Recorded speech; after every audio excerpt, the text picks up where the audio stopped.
बिस्मिल्लाहिर्रहमानिर्रहीम।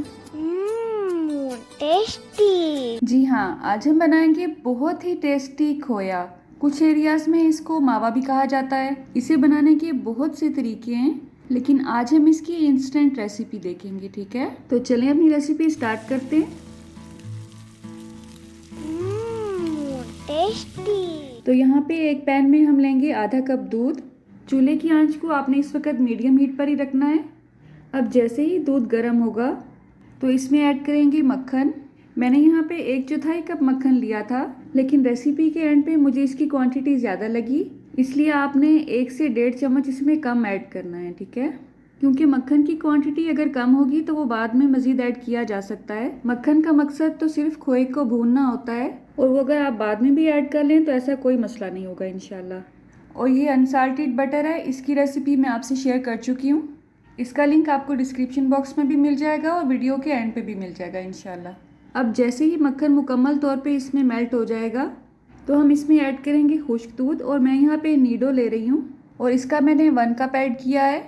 आपके पास अगर नीडो अवेलेबल नहीं है तो आप किसी भी ब्रांड का फुल फैट मिल्क ले सकते हैं। ठीक है, और इस सारी रेसिपी में आपको मुश्किल से 2 से 3 मिनट ही लगेंगे इंशाल्लाह, और आपको स्पेशल खोया लेने के लिए बाज़ार जाने की बिल्कुल भी ज़रूरत नहीं पड़ेगी।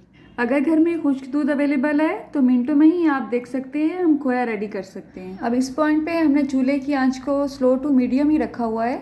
बस 1 से 1.5 मिनट ही लगेगा और ये सारा खुश्क दूध अच्छी तरह से मक्खन और दूध के आमेज़े में मिक्स हो जाएगा इंशाल्लाह।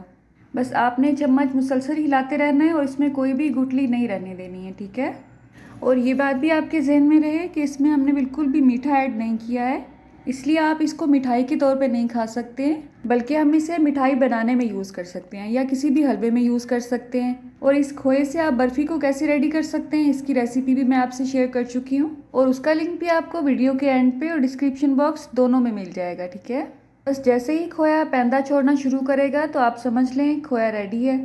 आपको पैन में थोड़ा सा एक्स्ट्रा ऑयल नज़र आ रहा होगा, इसीलिए मैंने आपसे कहा कि आपने 1/4 कप से 1 चम्मच कम ऐड करना है इसमें बटर। ठीक है, और इस खोए को आप ठंडा होने के बाद फ्रीज भी कर सकते हैं। फ्रिज में ये 1-2 दिन तो बिल्कुल ठीक रहेगा, लेकिन आप ज़्यादा इसे फ्रिज में रख के स्टोर मत करें। जैसे जैसे ये ठंडा होता जाएगा ये दानेदार शक्ल में आता जाएगा, लेकिन जैसे ही आप इसे गर्म करेंगे ये दोबारा स्मूथ शक्ल में आ जाएगा। सिर्फ दूध से ही आप खोए को कैसे रेडी कर सकते हैं इसकी रेसिपी भी बहुत जल्द ही मैं आपसे शेयर करूँगी। अल्लाह आप सबका दस्तरखान सजाए रखे और हम सबको सेहत और ईमान का रिज़्क अता फरमाए। रुके रुके सुने, जाने से पहले वीडियो को लाइक कर दें, अच्छी लगे तो शेयर कर दें, और सब्सक्राइब करने के बाद बेल का आइकन भी ज़रूर प्रेस करें। जज़ाकल्लाह। मेरी नेक्स्ट वीडियो तक अल्लाह हाफ़िज़।